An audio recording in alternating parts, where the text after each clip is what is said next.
This is the first video in a series of 5. In this series, we will be chatting about the Scrum values. There are 5 of them, and today's value is courage. My name is Petula, and this is All Things Agile. Let's set the stage. First, why care about values? In the year 2020, Scrum has celebrated 25 years of existence, and by the end of the same year, they had published a much smaller, less prescriptive Scrum guide. It's now 13 pages only, and the one thing that remained throughout is the values. That's really important because values are the thing that can truly help you when you feel that the practices and the tools are not enough. Second, why talk about Scrum? Well, Scrum and Scrum mixes and hybrids are around 76% of what companies implementing Agile said they use.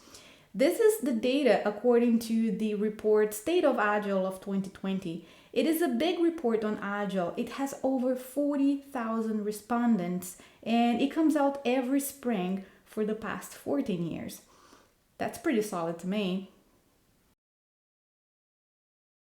Courage.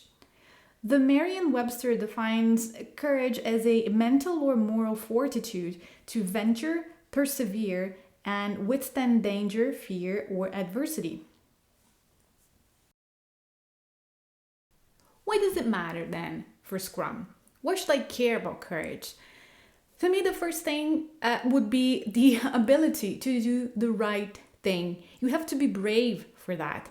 And honestly, even more brave to not do what is wrong. And I think that associated with that, you can think of the challenging of the status quo. A Scrum team, especially when they are forming, but it doesn't really end there. They will be faced with other teams, other departments, other people saying, well, we've always done it this way, or, well, that's just how it is here. That's how we do it here. It's just not going to work. I mean, for the Scrum team, this is just not possible to just operate this way because we've always done it. Because in Scrum, you are constantly pursuing improvement and results. Then I think that overall, just to be participative, you have to be brave, you have to be courageous. Scrum is all about collaboration. And effective, proper collaboration requires courage because you are voicing opinions. You are really sharing your thoughts freely, which means that you'll be also disagreeing. Hopefully, it's good. Disagreement is good, but you have to be prepared for that. You have to be able to call out the things that you see around, behaviors, results, ways of working that do not seem to be bringing value. And, that's the nature of Scrum, the pursuit of value. If it doesn't bring value, I say no to it. Then I think another element related to courage would be making decisions.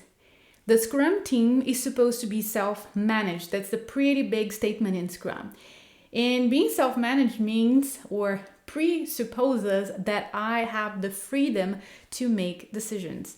Now, if I have the freedom to make decisions, I also have to be able to bear with the consequences because that's how you will be building the accountability. That's how you grow.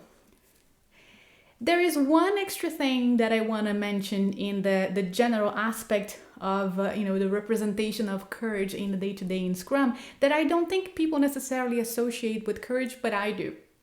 And it is if you consider software teams, teams that do develop technology. They do produce code every single day, and there is the concept of continuous integration. And you can go from continuous integration all the way to continuous delivery. So the idea of integrating code early and often so that I know where the problems are and I can fix them quickly and I can guarantee that the pipeline is clean. Well, you need to be very courageous to integrate your code every day, right? Because at every single time that you check in your code, you have the possibility of being hopefully just breaking the build, but in the worst case scenario, introducing an unchecked bug all the way to production. Of course, you will have to fix it in either way, but you have to really be brave to accept that it is important to do that early and often check-in of code, and yet the consequences of doing so are huge. If you are a Scrum Master, one of the things that you could be asking yourself to make sure that the team lives in courage is, well, what are the things that I could be doing to instill and even elevate the courage within my team? And I guess the second thing would be, well, how do I know if my team is courageous enough? It is always a great idea to measure. Now, you can measure things in a quantitative way or in a qualitative way. You cannot have 100 grams of courage, but you can create gauges and then you can invite the team to self-assess.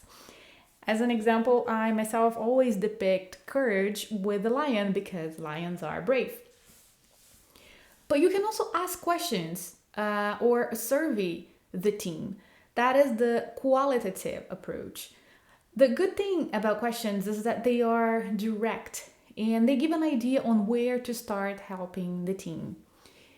So here are some examples of questions you could be asking.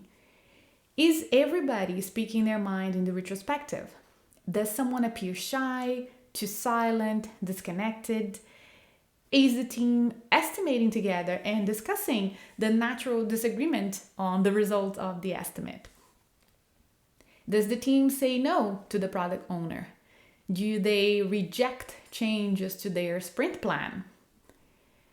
Are team members asking each other for help, not only in the daily, but in any occasion? There you go, the Scrum value of courage in a nutshell. If you found this video helpful or if you have some insights to share, let me know in the comments, and make sure to get a copy of the checklist that I prepared together with a companion blog post in the description down below. That's it for today's video. I'll catch you in the next one. Bye.